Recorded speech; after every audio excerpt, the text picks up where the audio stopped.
Hi అండి. ఇప్పుడు second class మనకి.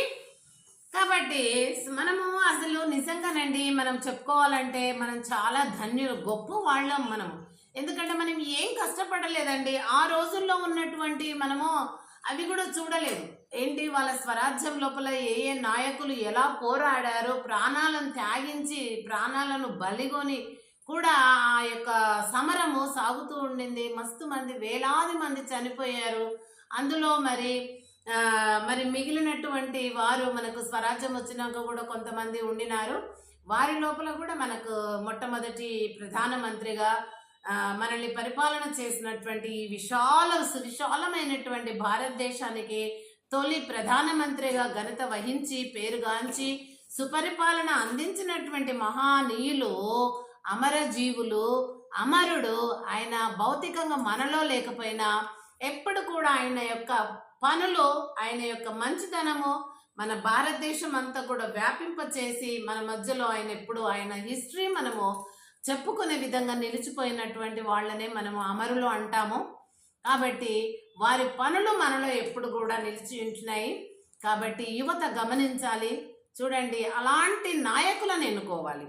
పరిపాలన మరి నాయకుల చేతుల్లో ఉంటుందండి. దేశం అంతా కూడా మీకు ఒకసారి చెప్పాను, భూమి గాలి చేత చుట్టబడి ఉంది. కాబట్టే ఆ గాలి అనే ఆక్సిజన్ ప్రాణవాయువు మనం పీల్చుకోవటం వల్లనే బ్రతుకుతున్నాం. మనమే కాదండి, సర్వ ప్రాణులు, ప్రాణం ఉన్నటువంటి నిర్జీవులు కాదండి, సజీవులుగా అంటే జీవము కలిగినటువంటి చెట్టు ఏది కానీ ప్రతిది, పురుగు కాటికించి బ్యాక్టీరియా ఏదైనా కానన్నా గాలి లేని జీవించదు. అందుకని అటువంటి దేవుని సృష్టి అలా ఉంటే మరి ఇక భారతదేశాన్ని కూడా ఏ దేశ పరిపాలన ఆ దేశ ప్రజల చేతుల్లోనే ఉంటుందండి. డెవలప్ కావాలా, వెనకబడాలా, యుద్ధాలు చేయాలా, మరి చుట్టుముట్టు నేబరు కంట్రీస్ను కెలుకుకోవాలా, వాళ్ళతోని మన ప్రతాపం చూపించుకోవాలా, ఇట్లా కొంతమంది చేస్తూ ఉంటారు కొన్ని దేశాల వాళ్ళు. ఇప్పుడు మన దేశం మీద ఊకే పాకిస్తాను యుద్ధంకు ఎప్పుడు సిద్ధము, ఇక్కడ ఈ పక్కన చైనా సిద్ధంగా ఉంటుంది అనేసి మనం చెప్తాము. కానీ మరి వాళ్ళ దేశాలలో మన దేశం కూడా అలానే ఉండొచ్చు. మనం కామ్గా ఉన్నా కూడా భారతదేశం మనల్ని కెలుకుతుంది అని పాకిస్తాన్ అనుకోవచ్చు, చైనా కూడా అనుకోవచ్చు.